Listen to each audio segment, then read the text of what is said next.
ನಮಸ್ಕಾರ. ಈ ದಿನಕ್ಕೆ ಸ್ವಾಗತ. ನಾನು ಜಿಎಂ ಪವಿತ್ರ. ಪ್ಯಾಲೆಸ್ತೀನ್ ಪರ ಉಪವಾಸ ಸತ್ಯಾಗ್ರಹಿಗಳನ್ನ ಬೆಂಬಲಿಸಿ ಮಂಗಳವಾರ ಲಂಡನ್ನಲ್ಲಿ ನಡೆದ ಪ್ರದರ್ಶನದ ಸಂದರ್ಭದಲ್ಲಿ ಸ್ವೀಡಿಷ್ ಪರಿಸರ ಕಾರ್ಯಕರ್ತೆ ಗ್ರೇಟಾ ಥನ್ಬರ್ಗ್ ಅವರನ್ನ ಬ್ರಿಟಿಷ್ ಪೊಲೀಸರು ಬಂಧಿಸಿದ್ದಾರೆ. ಆಸ್ಪೆನ್ ಇನ್ಶೂರೆನ್ಸ್ನ ಲಂಡನ್ ಕಚೇರಿಗಳ ಹೊರಗೆ ಪ್ರಿಸನರ್ಸ್ ಫಾರ್ ಪ್ಯಾಲೆಸ್ಟೀನ್ ಪ್ರತಿಭಟನೆಯಲ್ಲಿ ಭಾಗವಹಿಸ್ತಾ ಇದ್ದಾಗ ಥನ್ಬರ್ಗ್ ಅವರನ್ನ ಭಯೋತ್ಪಾದನಾ ಕಾಯ್ದೆಯಡಿ ಬಂಧಿಸಲಾಗಿದೆ ಅಂತ ಗುಂಪು ಹೇಳಿದೆ ಅಂತ ಯುಕೆ ಅಭಿಯಾನ ಗುಂಪು ಡಿಫೆಂಡ್ ಅವರ್ ಜೂರೀಸ್ ಅನ್ನ ಉಲ್ಲೇಖಿಸಿ ರಾಯ್ಟರ್ಸ್ ವರದಿ ಮಾಡಿದೆ. ಬಂಧನದ ಸಮಯದಲ್ಲಿ ಥನ್ಬರ್ಗ್ ನಾನು ಪ್ಯಾಲೆಸ್ಟೀನ್ ಆಕ್ಷನ್ ಖೈದಿಗಳನ್ನ ಬೆಂಬಲಿಸ್ತೇನೆ, ನಾನು ನರಮೇಧವನ್ನ ವಿರೋಧಿಸ್ತೇನೆ ಅನ್ನೋ ನಾಮಫಲಕವನ್ನ ಹಿಡಿದಿದ್ರು ಅಂತ ಹೇಳಲಾಗಿದೆ. ಇನ್ನು ಪ್ಯಾಲೆಸ್ಟೀನ್ ಆಕ್ಷನ್ ಇದೊಂದು ಜನಾಂದೋಲನ. ಇದು ಇಸ್ರೇಲ್ಗೆ ಶಸ್ತ್ರಾಸ್ತ್ರಗಳನ್ನ ಪೂರೈಸುವ ಕಂಪನಿಗಳ ವಿರುದ್ಧ ಪ್ರತಿಭಟನೆಗಳನ್ನ ಮಾಡುತ್ತೆ. ಜುಲೈ 2025ರಲ್ಲಿ ಯುಕೆ ಸರ್ಕಾರ ಇದನ್ನ ಭಯೋತ್ಪಾದನಾ ಸಂಘಟನೆ ಅಂತ ನಿಷೇಧ ಮಾಡುತ್ತೆ. ಅಂದಿನಿಂದ ಇದರ ಸದಸ್ಯರನ್ನ ಭಯೋತ್ಪಾದಕರು ಅಂತ ಆರೋಪಿಸಿ ಜೈಲಿಗೆ ಹಾಕಲಾಗ್ತಾ ಇದೆ. ಈಗಾಗಲೇ ಬಂಧಿಸಿದವರನ್ನ ಕೂಡಲೇ ಬಿಟ್ಟು ಬಿಡುವಂತೆ ಮತ್ತು ಇಂತಹ ಆರೋಪಗಳನ್ನ ರದ್ದುಪಡಿಸುವಂತೆ ಒತ್ತಾಯಿಸಿ ಸುಮಾರು 8 ಮಂದಿ ಪ್ಯಾಲೆಸ್ಟೀನ್ ಆಕ್ಷನ್ ಹೆಸರಲ್ಲಿ ನವೆಂಬರ್ 2ರಿಂದ ಉಪವಾಸ ಸತ್ಯಾಗ್ರಹ ಮಾಡ್ತಿದ್ದಾರೆ.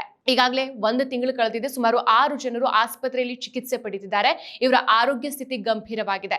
ಇನ್ನು ಈ ಭಯೋತ್ಪಾದನೆ ಹೆಸರಲ್ಲಿ ಯಾವುದೇ ಆಧಾರವಿಲ್ಲದ ಆರೋಪದಲ್ಲಿ ಹಲವರು 1 ವರ್ಷಕ್ಕಿಂತ ಹೆಚ್ಚಾಗಿ ಜೈಲಲ್ಲಿದ್ದಾರೆ. ಇದು ನ್ಯಾಯನಾ? ಇದು ಮಾನವ ಹಕ್ಕುಗಳ ಉಲ್ಲಂಘನೆ ಅಲ್ವಾ?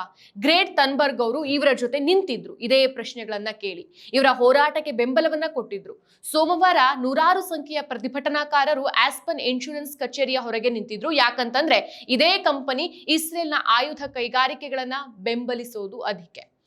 ಈ ಪ್ರತಿಭಟನೆಯಲ್ಲಿ ಭಾಗವಹಿಸಿದ್ದಕ್ಕೆ ಗ್ರೇಟಾ ಥನ್ಬರ್ಗ್ ಅವರನ್ನು ಸಹ ಬಂಧಿಸಲಾಗಿದೆ. ಯಾರೀಕೆ? ಅತಿ ಕಿರಿಯ ಪರಿಸರ ಕಾರ್ಯಕರ್ತೆ ಗ್ರೇಟಾ.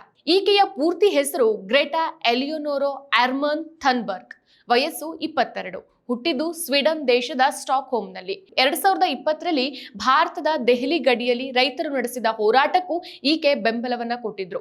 ಈ ಕಾರಣಕ್ಕೆ ಬಲಪಂಥೀಯರಿಂದ ಟ್ರೋಲ್ಗೂ ಒಳಗಾಗಿದ್ರು. ತನ್ನ ಹೋರಾಟದಲ್ಲಿ ಲೆಕ್ಕವಿಲ್ಲದಷ್ಟು ಬಾರಿ ಜೈಲು ಶಿಕ್ಷೆಯನ್ನು ಅನುಭವಿಸಿದ್ದಾರೆ. ಗ್ರೇಟಾ ಟೆಂಟಿನ್ ಎಲಿಯೋನೋರಾ ಅನ್ಬರ್ ಥನ್ಬರ್ಗ್ ಹುಟ್ಟಿದ್ದು 2003ರ ಜನವರಿ 3ಕ್ಕೆ. ಹವಾಮಾನ ಬದಲಾವಣೆಯ ಕುರಿತು ಜಾಗೃತಿ ಮೂಡಿಸುವ ಮೂಲಕ ಪ್ರವರ್ಧಮಾನಕ್ಕೆ ಬಂದಂತ ಯುವ ಹೋರಾಟಗಾರ್ತೆ.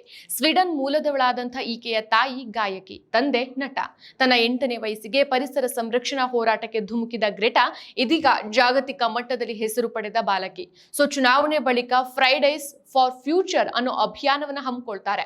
ಶುಕ್ರವಾರದಂದು ಶಾಲೆಗೆ ರಜೆ ಹಾಕಿ ಜಾಗತಿಕ ತಾಪಮಾನದ ವಿರುದ್ಧ ಸಮರ ಸಾರಿದ್ರು. ವಿಶ್ವ ನಾಯಕರು ಈ ಬಗ್ಗೆ ಗಮನ ಹರಿಸಬೇಕು ಅಂತ ಒತ್ತಾಯಿಸಿದ್ರು. ಆಕೆಯ ಹೋರಾಟ ಸ್ವೀಡನ್ ಹೊರಗೂ ಜನಜನಿತವಾಗತ್ತೆ. Belgium, Canada, America, Denmark, France, Netherland ಸೇರಿ ವಿಶ್ವದ ಮೂಲೆ ಮೂಲೆಗೂ ಗ್ರೇಟಾ ಅಭಿಯಾನ ತಲುಪತ್ತೆ. ತನ್ನ ನೇರ ನುಡಿಯಿಂದ ಹೆಸರಾಗಿರುವಂತಹ ಈಕೆ ಯುಕ್ರೇನ್, ಪ್ಯಾಲೆಸ್ಟೀನ್ ಹಕ್ಕುಗಳು, ಯುದ್ಧ ವಿರೋಧಿ ಹೋರಾಟದಲ್ಲೂ ಗುರುತಿಸಿಕೊಂಡವರು. ಸ್ವೀಡನ್ನ ಸಾಮಾನ್ಯ ಕುಟುಂಬದಲ್ಲಿ ಜನಿಸಿದ ಗ್ರೇಟಾ 15ನೇ ವಯಸ್ಸಿಗೆ ಅಂತಾರಾಷ್ಟ್ರೀಯ ತಾರೆಯಾಗಿ ಬೆಳೀತಾರೆ. ಅಷ್ಟೇ ಅಲ್ಲ, ಫೋರ್ಬ್ಸ್ ಬಿಡುಗಡೆ ಮಾಡಿರುವಂತಹ ಜಾಗತಿಕ ಪ್ರಭಾವಿ ಮಹಿಳೆಯರ ಪಟ್ಟಿಯಲ್ಲೂ ಥನ್ಬರ್ಗ್ ಸ್ಥಾನವನ್ನ ಪಡೆದುಕೊಂಡಿದ್ರು. ಇದಾದ ಬಳಿಕ ಜಾಗತಿಕ ತಾಪಮಾನದ ಬಗ್ಗೆ ಭಾಷಣ ಮಾಡೋಕೆ ಆಕೆಗೆ ವಿಶ್ವದ ವಿವಿಧ ಭಾಗಗಳಿಗೆ ಆಮಂತ್ರಣ ಸಿಗೋಕೆ ಶುರುವಾಗತ್ತೆ. ಸ್ವಿಟ್ಜರ್ಲೆಂಡ್ನ ದಾವೋಸ್ನಲ್ಲಿ 2019ರಲ್ಲಿ ನಡೆದ ವಿಶ್ವ ಆರ್ಥಿಕ ಶೃಂಗಸಭೆಯಲ್ಲಿ ಭಾಷಣ ಮಾಡೋಕೆ ಗ್ರೇಟಾಗೆ ಆಹ್ವಾನ ಸಿಗತ್ತೆ. ವಿಶ್ವಸಂಸ್ಥೆಯ ಹವಾಮಾನ ವೈಪರೀತ್ಯ ಶೃಂಗಸಭೆಯಲ್ಲಿ 15 ವರ್ಷದ ಗ್ರೇಟಾ ಥನ್ಬರ್ಗ್ ಭಾಷಣ ಬಹಳಷ್ಟು ಮಂದಿಯನ್ನ ಸ್ತಂಭೀಭೂತಗೊಳಿಸಿತು. ಹವಾಮಾನ ವೈಪರೀತ್ಯದಿಂದ ಇಡೀ ಜಗತ್ತು ವಿನಾಶದತ್ತ ಸಾಗ್ತಾ ಇದೆ, ಎಲ್ಲರೂ ಯಾಕೆ ಎಚ್ಚೆತ್ತುಕೊಳ್ತಾ ಇಲ್ಲ ಅನ್ನೋ ಈ ಹುಡುಗಿಯ ನೇರ ಮೊನಚು ಮಾತುಗಳು ವಿಶ್ವ ನಾಯಕರನ್ನ ತಿವಿದಿತ್ತು. ಸ್ವೀಡನ್ ದೇಶದ ಈ ಬಾಲಕಿ ಅಂದು ಮಾಡಿದಂತ ಭಾಷಣ ಇವತ್ತು ವಿಶ್ವದಾದ್ಯಂತ ಶಾಲಾ ಮಕ್ಕಳನ್ನ ಬಡಿದೆಬ್ಬಿಸಿದೆ. ಇದರಲ್ಲಿ ಆಕೆ ಮಾಡಿದಂತ ಭಾಷಣ ಭಾರಿ ವೈರಲ್ ಆಗಿತ್ತು. ವಿಶ್ವ ನಾಯಕರ ಮುಂದೆ ತನ್ನ ಬಾಲ್ಯವನ್ನ ಕಸಿದುಕೊಳ್ಳೋಕೆ ನಿಮ್ಗೆಷ್ಟು ಧೈರ್ಯ ಅಂತ ಗುಡುಗಿದ್ಲು. ಆಕೆಯ ಈ ಭಾಷಣ ಜಗತ್ತಿನಾದ್ಯಂತ ಭಾರಿ ಮೆಚ್ಚುಗೆಗೆ ಪಾತ್ರವಾಗಿತ್ತು. ವಿಶ್ವ ನಾಯಕರ ಕಣ್ಣನ್ನ ತೆರೆಸಿತ್ತು. ಅಮೆರಿಕ ಅಧ್ಯಕ್ಷ ಟ್ರಂಪ್ ಅವರನ್ನು ಸಹ ಟೀಕೆ ಮಾಡಿದ್ದ ಗ್ರೇಟಾ ಚಿಲ್ ಟ್ರಂಪ್ ಚಿಲ್ ಅಂತ ಟ್ರಂಪ್ ಅನ್ನ ಕಾಲೆಳೆದಿದ್ಲು. ಅಮೆರಿಕ ಅಧ್ಯಕ್ಷೀಯ ಚುನಾವಣೆಯ ಎಣಿಕೆಯಲ್ಲಿ ಅಕ್ರಮ ನಡೆದಿದೆ ಅಂತ ಆರೋಪಿಸಿ ಮತದಾನ ನಿಲ್ಲಿಸಿ ಅಂತ ಟ್ರಂಪ್ ಟ್ವಿಟರ್ನಲ್ಲಿ ಆಕ್ರೋಶವನ್ನು ವ್ಯಕ್ತಪಡಿಸಿದ್ರು. ಇದಕ್ಕೆ ಪ್ರತಿಕ್ರಿಯಿಸಿದಂತ ಗ್ರೇಟಾ, ಇದು ಹಾಸ್ಯಾಸ್ಪದ, ಕೋಪ ನಿಯಂತ್ರಿಸೋಕೆ ಡೊನಾಲ್ಡ್ ಕೆಲಸ ಮಾಡಬೇಕು, ತನ್ನ ಸ್ನೇಹಿತರ ಜೊತೆಗೆ ಹಳೆ ಸಿನಿಮಾಗೆ ಹೋಗ್ಬೇಕು, ಚಿಲ್ ಡೊನಾಲ್ಡ್ ಚಿಲ್ ಅಂತ ಟ್ವೀಟ್ ಮಾಡಿದ್ರು. ಇದು ಭಾರಿ ವೈರಲ್ ಆಗಿತ್ತು. ಇದಾದ ಬಳಿಕ ಟೈಮ್ ನಿಯತಕಾಲಿಕ ವರ್ಷದ ವ್ಯಕ್ತಿ ಅನ್ನೋ ಗೌರವಕ್ಕೂ ಗ್ರೆಟಾ ಪಾತ್ರರಾಗಿದ್ರು. ಪರಿಸರ ಮತ್ತು ಹವಾಮಾನದ ವಿಚಾರಕ್ಕೆ ಸಂಬಂಧಿಸಿದಂತೆ ಈಕೆಯ ಹೋರಾಟಕ್ಕೆ ಗೋಲ್ಡನ್ ಕ್ಯಾಮೆರಾ, ರಾಚೆಲ್ ಕಾಸನ್ ಸೇರಿದಂತೆ ಹಲವು ಪ್ರಶಸ್ತಿಗಳು ಬಂದಿದೆ. ಇನ್ನು ಪರಿಸರ ಸಂರಕ್ಷಣೆಯಲ್ಲಿ ಜಾಗೃತಿ ಮೂಡಿಸಿ ವಿಶ್ವದ ಗಮನ ಸೆಳೆದ ಗ್ರೆಟಾ ಹೆಸರನ್ನ ನೊಬೆಲ್ ಶಾಂತಿ ಪಾರಿತೋಷಕಕ್ಕೆ ಶಿಫಾರಸು ಮಾಡಲಾಗಿದೆ. ಈ ಬಾರಿಯ ನೊಬೆಲ್ ಶಾಂತಿ ಪಾರಿತೋಷಕ ಗ್ರೆಟಾಗೆ ಲಭಿಸಬಹುದು ಅನ್ನೋ ಅನುಮಾನವೂ ಇದೆ. ಸೊ ಪರಿಸರ ಹಾನಿ ಹಾಗೂ ಅದರಿಂದ ವಿಶ್ವದ ಶಾಂತಿ ಹಾಗೂ ಭದ್ರತೆಗೆ ಆಗುವಂತಹ ತೊಂದರೆ ಬಗ್ಗೆ ಜಗತ್ತಿನ ಗಮನ ಸೆಳೆದಿದ್ದಕ್ಕೆ ಈ ಪಾರಿತೋಷಿಕವನ್ನ ನೀಡಲಾಗಿತ್ತು. ಸೊ ಅಷ್ಟೇ ಅಲ್ಲ, 2020ರಲ್ಲಿ ಕೇಂದ್ರದ ನರೇಂದ್ರ ಮೋದಿ ಸರ್ಕಾರ ಜಾರಿಗೆ ತಂದಿದ್ದ ಕೃಷಿ ಕಾಯ್ದೆಗಳನ್ನ ವಿರೋಧಿಸಿ ರೈತರು ನಡೆಸಿದಂತ ಪ್ರತಿಭಟನೆ ಜಗತ್ತಿನ ಗಮನವನ್ನ ಸೆಳೆದಿತ್ತು. ಅಂತಾರಾಷ್ಟ್ರೀಯ ತಾರೆಯರು ರೈತರ ಹೋರಾಟವನ್ನ ಬೆಂಬಲಿಸಿ ಮಾಡಿದ ಟ್ವೀಟ್ ಇಂದಾಗಿ ರೈತರ ಹೋರಾಟ ಮತ್ತಷ್ಟು ಕಾವನ್ನ ಪಡ್ಕೊಂಡಿತ್ತು. ಈ ಹೋರಾಟವನ್ನ ಬೆಂಬಲಿಸಿ ಗ್ರೆಟಾ ಥನ್ಬರ್ಗ್ ಕೂಡ ಟ್ವೀಟ್ ಮಾಡಿದ್ರು. ಇದು ಭಾರೀ ಚರ್ಚೆಗೂ ಕಾರಣ ಆಗಿತ್ತು. ರೈತರ ಹೋರಾಟಕ್ಕೆ ನನ್ನ ಸಂಪೂರ್ಣ ಬೆಂಬಲ ಇದೆ.